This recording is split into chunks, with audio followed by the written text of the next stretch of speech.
Cette activité est d'une importance capitale, car le terrorisme est un fléau contre lequel aucun État n'est à l'abri.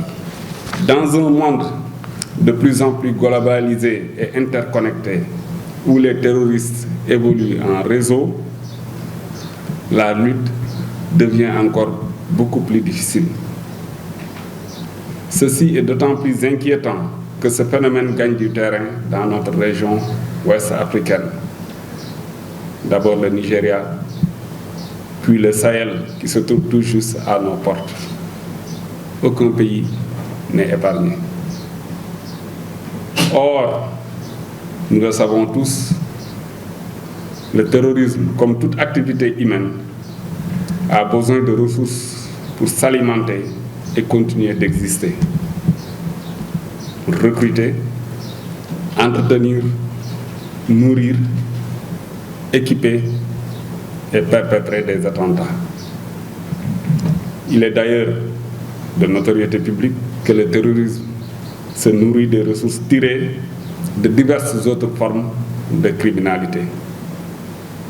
Je ne vous apprends rien, vous êtes des membres des forces de défense et de sécurité, vous le connaissez mieux que moi. Donc pour combattre le terrorisme, il est important de lutter contre son financement. Car sans moyens, il est difficile pour les groupes terroristes d'atteindre les objectifs visés. D'où, en tout cas, l'importance de cet atelier sur la lutte contre le financement du terrorisme, dont l'objectif demeure de renforcer la police, la gendarmerie, les douanes et les services de renseignement dans le domaine de la lutte contre le financement du terrorisme. Mesdames et messieurs, la lutte contre le financement du terrorisme passe par une meilleure connaissance du dispositif et des mécanismes pertinents par les acteurs impliqués dans la lutte contre ce fléau.